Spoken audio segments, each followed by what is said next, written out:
The more and more I teach, the more I realize I don't have much competition in the way I teach or what I teach. I do have plenty of competition from teachers all over the planet. But this is the one thing that I tell people, that most of them have never heard it. And then most of the people in my profession say it's inferior way to move the club. And it's not my opinion. I first learned about it from The Golfing Machine, which was written by Homer Kelly, and then one of Homer Kelly's students, Tom Tomasello. Through both of them, I learned that the shaft of the swing, which is your leading arm and club as a unit, that is controlled by your right forearm, hinging and fully unhinging. And then the face of the club is controlled by how you put your hands on the club and how they hinge and unhinge. So there you have it. You have to also know that the right elbow and the motor cortex for most normally developed humans equals the left knee. The wrists equal both ankles.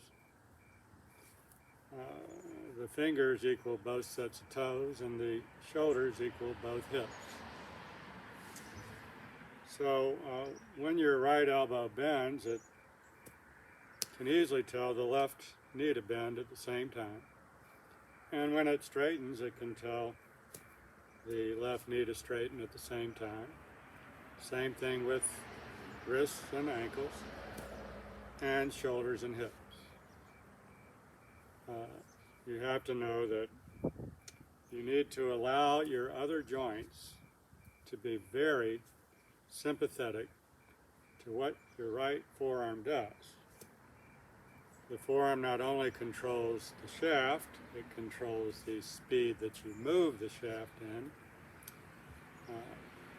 in terms of RPM.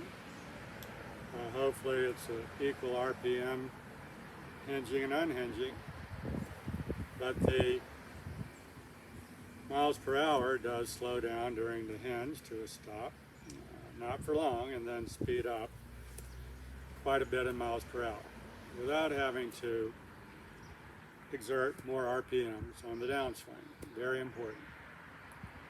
So the right forearm and the hands are very important in my teaching to control the direction that you move the shaft,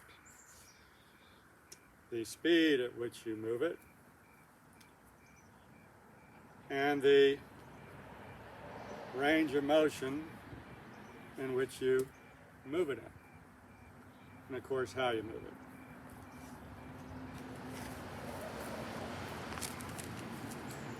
Now, I'm partial to what's called a cross-line movement of the whole shaft by the right arm. I draw the club back in such a way that I could drive it down vertically towards about the back of my right heel compared to the target line. And it's like this whole shaft, club and all, with a square face. I consider it like a propeller that rotates around a very lubricated drive shaft of the left shoulder, except that a plain propeller, its drive shaft does not allow swivel or a nice rotation of the whole shaft within the ball and socket joint. My coach, Tom Tomasello, liked to also send the right arm to send the shaft, what he called, down the plane. And that's often called single plane action versus this cross line action that's more vertical in nature as you swing through. And what I try to do is, in as economic of a way as possible, or efficiency too, for efficiency, is only move this shaft to where I can easily do that without bothering the drive shaft. But in order to get it to there, my shoulder girdle has to rotate, and therefore this drive shaft moves to the right. But I don't think it is. And then from here, I keep this drive shaft as quiet as can be, and the right forearm drives the shaft or the propeller straight down to the right, and lets it seek its lowest point and its farthest point. And to me, that's the simplest, easiest, and most effective way for people as they age to swing.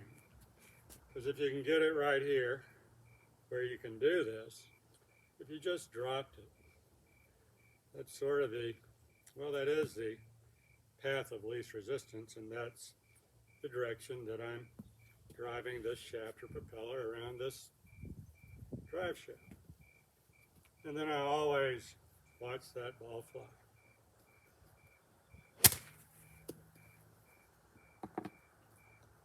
And you must be so relaxed in this joint, which says you must be relaxed in this joint. This must be an easy hinge action, as easy as pushing a child in a swing with two forearms. And you must have flexible wrists, elbows, knees, hips, and shoulders. And just draw that propeller back easily around this joint by bending the forearm.